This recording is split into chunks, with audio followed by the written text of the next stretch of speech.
Hi, I'm Rick Kaler. Thanks for joining me. Kirsten was divorced and had primary custody of her 8-year-old son, Jack. Jack spent every other weekend with his father. One Friday evening, when her ex-husband came to pick up their son, he handed Kirsten a piece of paper and said, "Here's your check."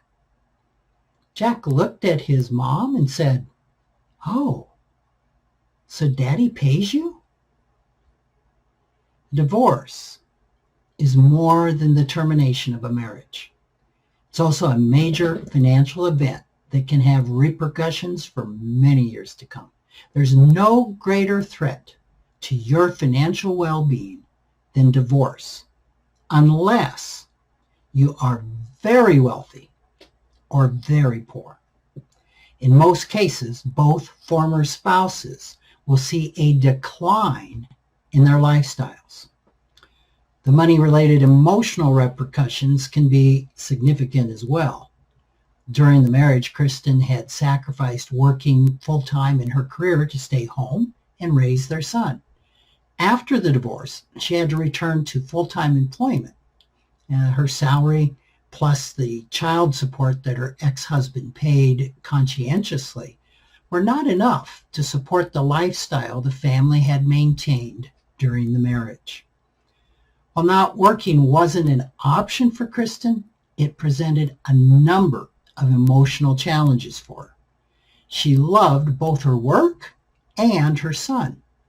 She regretted not being as present in Jack's life as she had been as a stay-at-home parent. She resented that her current job was at a lower salary level than she would have reached by now without the years that she had spent at home.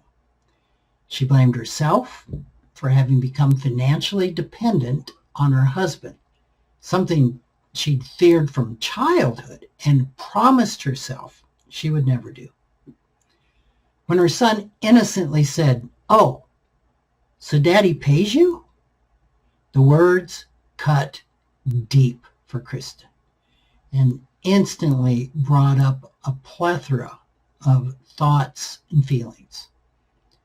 Fortunately, Kirsten had a financial therapist in her life that was able to help her unpack and process the multifaceted emotions and beliefs that were aroused by her son's very innocent words. She discovered that a part of her was feeling angry, hurt, and ashamed that she could no longer be at home with Jack because she had to work. The anger was around the deep hurt she still felt as a result of her husband dissolving the marriage. And the shame was from her contribution of their marriage failing. Her son's question also triggered another part of her that feared being dependent on anyone.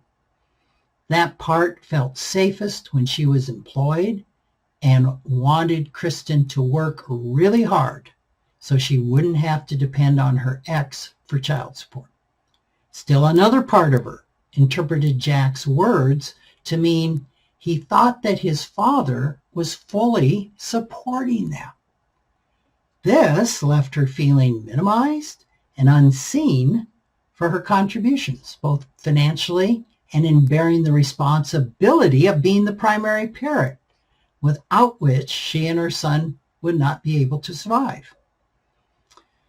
Once she had gained this understanding of her own emotions, and like I said, it was multifaceted, Kirsten set aside a time to talk with Jack about finances. She told him she wanted to give him some more information around the check that Daddy gave her. She explained that both she and his father loved him very much, and that they both contributed money to make sure he had food, clothes, and a warm bed to sleep in. The check was Daddy's share of that contribution. She also reassured him that she missed being at home with him as much as she was with him in the past, and that she also enjoyed having a job and that both she and his dad would always make sure he was taken care of. Thanks for listening.